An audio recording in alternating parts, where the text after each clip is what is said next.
నమస్తే, నేను అంకిత.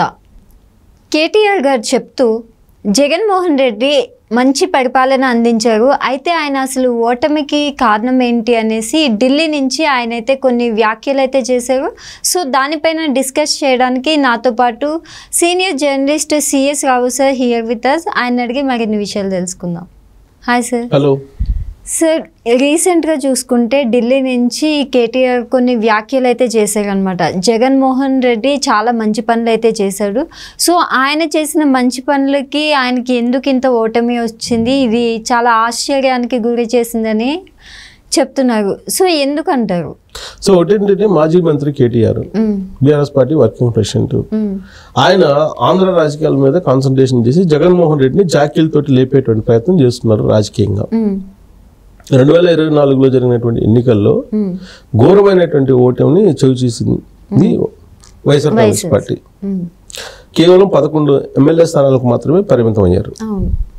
అయినప్పటికీ కూడా తాను ఎందుకు ఓడిపోయానో అర్థం కావట్లేదని చెప్పి జగన్మోహన్ రెడ్డి ఇప్పటికీ కూడా ఆయన భావిస్తూ ఉన్నారు. నేను 130 సార్లు బటన్ నొక్కాను, అవ్వాతాతల ప్రేమ ఏమైపోయిందో, అక్కా చెల్లెళ్ళ అభిమానం ఏమైపోయిందో, ఏదో జరిగింది అని మోసం పోయాను అని చెప్పి, మోసం చేశారని చెప్పి అనలేను, ఆధారాలు లేవు కాబట్టి, కానీ మోసం జరిగింది. అయినా ధైర్యంగా 29 దిశగా ప్రజల పక్షాన్ని నిలబడతాను అని చెప్పి ఆయన చెప్పడం జరిగింది జగన్మోహన్ రెడ్డి. 2019 ఎన్నికల ముందు ఉన్నటువంటి వయసు, శక్తి ఇప్పటికి కూడా నాకు ఉన్నాయి. ఆయన వయసు పెరిగినప్పటికి కూడా శక్తి అయితే ఉందనే యాంగిల్లో ఆయన చెప్పాడు. సరే, ఆయన ఏదో ఆయన తరహాలో ఆయన చెప్పాడు.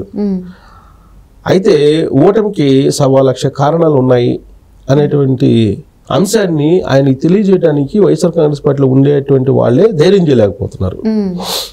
కానీ చాలా కారణాలు ఉన్నాయి, చాలా దాష్టికాలు చేశాడు జగన్మోహన్ రెడ్డి. ఓటమికి కారణం ఆ దాష్టికాలను, అతని చేతకాని పరిపాలన, అవగాహన లేని పరిపాలన అనేది ఆ పార్టీలో ఉన్న సీనియర్లే ప్రైవేట్ సంభాషణలో మాట్లాడుకుంటున్నటువంటి పరిస్థితి. కానీ జగన్మోహన్ రెడ్డి ఏమనుకుంటున్నారంటే ప్రజలే మోసం చేశారు, నేను ఇంత సంక్షేమం అందించినప్పటికీ అని చెప్పి ఆయన భావిస్తూ ఇప్పటికీ కూడా తన ఓటమిని అంగీకరించలేనటువంటి పరిస్థితిలో ఆయన ఉన్నాడు. నేను చాలా మంచి చేశాను ప్రజలకి, ఆ మంచి తోటే మళ్ళీ నేను ప్రజల్లోకి వెళ్తాను అని చెప్పి ప్రజలే మోసం చేశారనే యాంగిల్లో ఆయన ఉన్నారు. ఆయన భావాన్ని తప్పుపడుతూ కొంతమంది ఇప్పుడిప్పుడే బయటకు వచ్చి మాట్లాడుతున్నారు వైఎస్ఆర్ కాంగ్రెస్ పార్టీ వాళ్ళు. కానీ ఆ వైఎస్ఆర్ కాంగ్రెస్ పార్టీ వాళ్ళు ఎవరైతే జగన్మోహన్ రెడ్డి తప్పు చేశాడు, జగన్మోహన్ రెడ్డి అనేక ప్రజా వ్యతిరేక కార్యక్రమాలు చేశాడు, ప్రజా వ్యతిరేకంగా వ్యవహరించాడు అని చెప్పి వాయిస్ వినిపిస్తున్నటువంటి తరుణంలో మాజీ మంత్రి కేటీఆర్ ఢిల్లీ వేదికగా చేసుకొని మంగళవారం రోజు ఆయన చేసినటువంటి వ్యాఖ్యలు ఏంటంటే, జగన్మోహన్ రెడ్డి సంక్షేమాన్ని అందించాడు, అయినప్పటికీ ఆయన అధికారం నుంచి దిగిపోయాడు, దిగిపోయినప్పటికీ కూడా 40% ఓట్ బ్యాంక్ ఉందంటే బలంగా ఉన్నాడు జగన్మోహన్ రెడ్డి అనేటువంటి ఒక బూస్టప్ జగన్మోహన్ రెడ్డికి వైఎస్ఆర్ కాంగ్రెస్ పార్టీకి ఇచ్చేలా ఆయన మాట్లాడాడు. మాట్లాడుతూ ఆయన అన్న మాట ఏంటంటే, అభివృద్ధి సంక్షేమం ఎంత చేసినా గానీ గెలుపు ఓటములకి అభివృద్ధి సంక్షేమానికి సంబంధం లేదు అనేటువంటి వ్యాఖ్య చేశాడు ఆయన. అంటే ఆయన పరిణితి చెందినటువంటి రాజకీయ నాయకుడిగా ఆ మాట అన్నారా, లేకపోతే యథాలాపంగా అన్నాడా అనేది నాకైతే అర్థం కావట్లేదు. సంక్షేమము అభివృద్ధి రెండింటినీ చేస్తే ప్రజలు ఆదరిస్తారు కదా, ఆదరించకుండా ఉండరా కదా. ఇప్పుడు ఆంధ్రప్రదేశ్లో జరిగింది ఏంది, సంక్షేమం అని చెప్పేసి ఆయన ఫ్రీబీస్ ఇచ్చారు, డబ్బులు పంచాడు, దాదాపు 2,70,000 కోట్లు పంచానని చెప్పి ఆయన చెప్తున్నాడు. కానీ అక్కడ డబ్బులు కూడా మిస్యూజ్ అయినాయి అని చెప్పి సరే వేరే లెక్కలు ఉన్నాయి.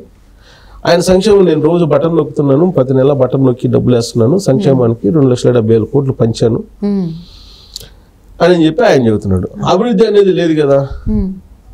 కానీ అభివృద్ధికి సంక్షేమానికి చూసి ఓట్లేరు జనాలు అనేది కేటీఆర్ యొక్క ఫార్ములా. మరి ఏం చూసి ప్రజలు ఓట్లేస్తారనేది మాత్రం ఆయన చెప్పలా.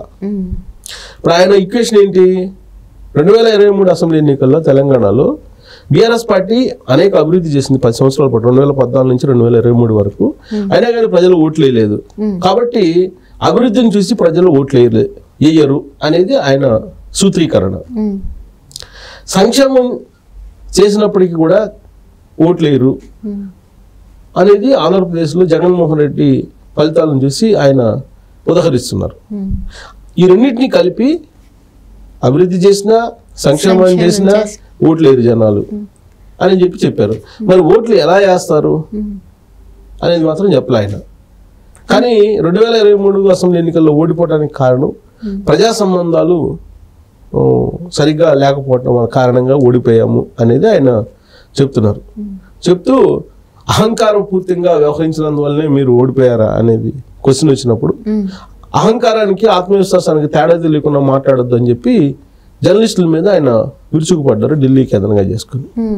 సరిగ్గా అలాంటి యాటిట్యూడే ప్రజలు మిమ్మల్ని ఓడించారని చెప్పి అక్కడ ఉన్నటువంటి జర్నలిస్టులు ఆయన్ని మళ్ళీ ప్రశ్నించినప్పుడు ఆయన చెప్పినటువంటి వివరణ ఏంటంటే 2014లో బీఆర్ఎస్ పార్టీని గెలిపించినప్పుడు కూడా నేను ఇలానే ఉండేవాడిని, తను 2018లో గెలిపించినప్పుడు కూడా తను ఇలానే ఉండేవాడిని, 2023లో మరి ఎందుకు ఓడించారు, నా యాటిట్యూడ్ లో మార్పు రాలేదు అని చెప్పి ఆయన చెప్పాడు. ఎవరికి వాళ్ళే తానే కరెక్ట్ అనుకుంటారు, అది తెలియదు పాపం కేసీఆర్కి. కేసీఆర్లో ఉన్నటువంటి లోపాలు కేటీఆర్లో ఉండేటువంటి లోపాలు తనకు తాను ఏ లోపాలు లేవనుకుంటాడు. ఒక కేటీఆరే కాదు, ఎవరైనా నేనైనా ఎవరైనా సరే ఎవరికి వాళ్ళే కరెక్ట్ అనుకుంటారు. అది మానవ సహజం, మానవ నైజం, మానవ సహజం కూడా. సేమ్ కేటీఆర్ కూడా అదే, తను కరెక్ట్, తనకు అహంకారం లేదు, తను ఇగో లేదు, తను 2014లో ఎలా ఉన్నాను 2023 ఎన్నికల వరకు కూడా అలానే ఉన్నానని చెప్పి ఆయన భావిస్తున్నాడు. కానీ ప్రజలు నువ్వు మారేవు అనేటువంటి దృక్పథాన్ని వ్యక్తం చేస్తున్నారు. అది తెలుసుకోలేకపోతున్నాడు కేటీఆర్. కరెక్ట్ గా అక్కడే ప్రజలకను బీఆర్ఎస్ పార్టీకి మధ్యలో కుదరలే, మ్యాచ్ కాల, ఫలితంగానే వాళ్ళు అధికారాన్ని కోల్పోవడం జరిగింది. సో ఇప్పుడు జగన్మోహన్ రెడ్డి కూడా ప్రజలకు ఏం కావాలో అది చేయకుండా ఆయన దోపిడీ, ఇసుక వ్యవహారం కానీ, భూమి వ్యవహారం కానీ, లేదా లిక్కర్ వ్యవహారం కానీ, ఇవన్నీ చాలా చేశారు కదా ఆయన. నేను సంక్షేమం చేశాను కాబట్టి వీళ్ళు ఓట్లే లేదు అంటున్నారు. మరి సంక్షేమం పక్కన ఉండేటువంటి అభివృద్ధి ఏంటి, ఈ దోపిడీ ఏంటి, ఈ అరెస్టులు ఏంటి, రూల్ ఆఫ్ లా అసలు ఆంధ్రప్రదేశ్లో ఉందా?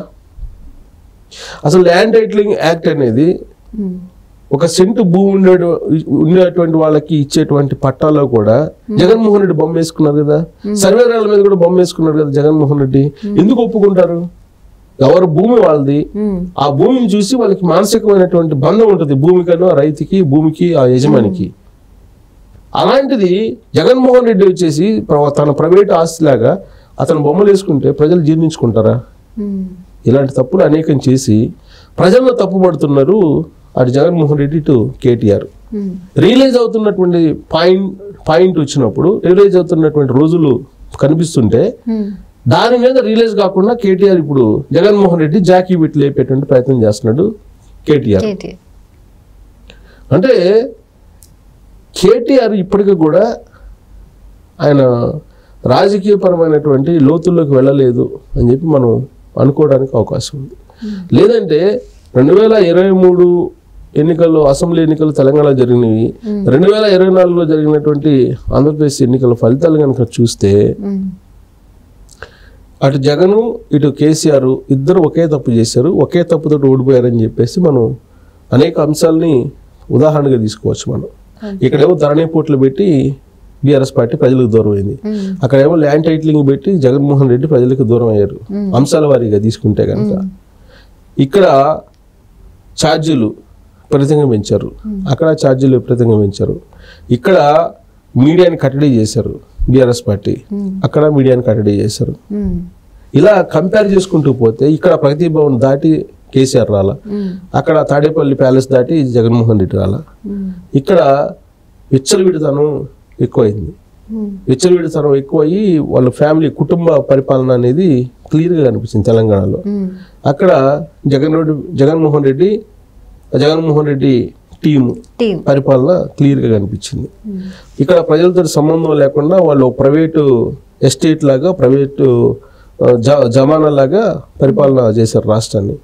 అక్కడ కూడా జగన్మోహన్ రెడ్డి తన ప్రైవేటు ఎస్టేటు తన సొంత రాజ్యంలాగా రాజ్యాంగాన్ని తయారు చేసుకుంటూ ఆయన తప్పు చేశారు. ఇట్లా కంపేర్ చేసుకుంటే వీళ్ళిద్దరికి సిమిలారిటీస్ అనేక ఉన్నాయి. ఓడిపడడానికి కారణం కూడా అదే. కానీ రియలైజ్ కావడానికి ఇష్టపడలా. రియలైజ్ కావడానికి ఇష్టపడకపోతే నష్టపోయేది వాళ్ళే. రైట్.